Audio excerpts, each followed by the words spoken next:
I remember the way she looked at me when she said it. Cold, convinced she held the detonator to the life we built. We were eating dinner, her fork still dripping red wine sauce. She said it casually, like she was discussing weather. "Nights with your ex? Accept it, or I'm taking everything in the divorce." She expected rage, a slammed table, maybe tears. I only looked at her, held her gaze, then nodded once. "As you wish." She smirked like a victor. She didn't know I was already gone.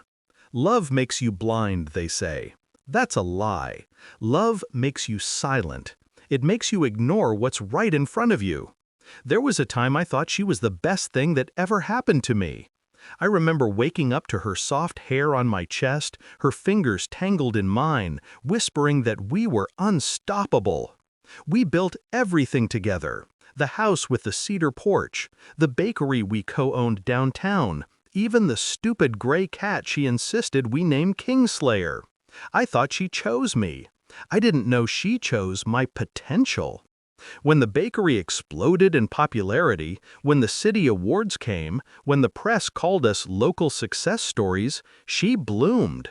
She loved the spotlight, even when it burned me. She practiced interviews in the mirror, pretending to be humble. She learned how to cry on command. But betrayal doesn't come with fireworks. It whispers, it slithers, it breathes down your neck when you're too tired to look. It started with late nights, inventory, deliveries, staff drama. My gut spoke the truth before she did, and still, I stayed quiet. The moment I knew was stupidly simple. I was in the bakery office, the security logs open, trying to find a miscount on almond flour. I clicked the wrong video. There she was, not with her ex, with my ex-best friend. Hands where they shouldn't be. Mouth on a kiss I used to know. The camera quality was crystal. Her laugh was unmistakable. That nervous giggle she used to hide behind her palm. The one she once reserved for me. I didn't cry. I didn't yell. I felt quiet.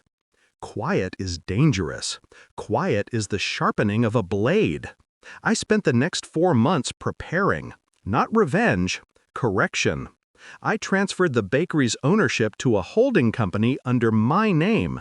Legally sound, perfectly timed, announced to the accountant weeks earlier, without her noticing. She didn't read documents, she read praise. The house? Purchased under my inheritance fund before we married.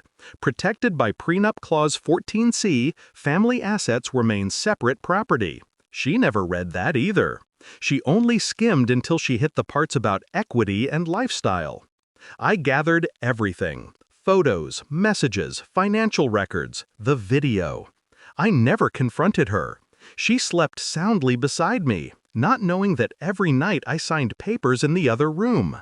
I hired a lawyer who smiled like a wolf. He told me we had her cornered by the law alone. I told him the law was just chapter 1. The night she delivered her ultimatum was the night I ended the game. "Nights with your ex," she said. Not even hypothetical. She looked me in the eyes, daring me to beg. I nodded because begging was beneath me, because the trap was already closed. I went upstairs, packed 2 suitcases, and slept in the guest room. At 4:13 a.m., when she snored softly, I left. I froze the joint accounts. I locked the business funds. I canceled her access cards. I alerted every vendor of her suspension.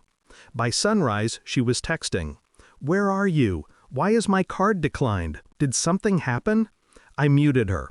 By noon, the bakery called her.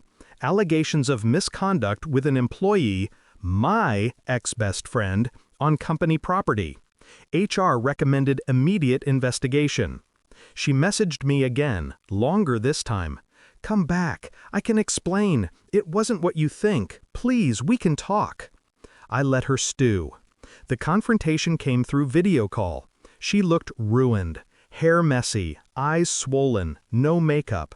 The way real people look when the mask slips. She screamed that I abandoned her, that I stole money, that I was childish. I didn't interrupt. I waited until the rage exhausted her. Then I spoke, calm. I didn't leave you because you cheated. Cheating is an accident of lust. I left because you weaponized it. She blinked, confused. She didn't understand the difference. You tried to make me kneel, I continued, not because you wanted me, but because you wanted proof that you could break me. Her breathing faltered. I watched the moment she realized she was prey. Don't do this, she whispered. But I already had. Climactic justice isn't loud. It's paperwork. It's digital signatures. It's the letter she received at 3:17 p.m. from my lawyer. Petition for divorce. Cause: infidelity, emotional abuse, financial manipulation. Asset separation, 100% in my favor. Custody of bakery, exclusive. House, untouchable. I didn't see her receive it. I didn't need to. I heard the scream through a voicemail 2 minutes later. Evening came. I sat outside a cafe across town. The city hummed around me. I felt lighter than I had in years. She texted again. You didn't have to do this. I just wanted control. I thought you wouldn't fight. I finally replied. I did exactly what you asked. She never answered. It's funny. People think revenge is chaos, explosions, shattered glass, blood. But real revenge is elegant. It is silence weaponized. It is a scalpel, not a hammer. She wanted nights with her ex. She got them. Every night now, alone, bankrupt, humiliated, she lies beside the only person left in the bed, her own reflection. And I sleep soundly, not because I won, but because I never played.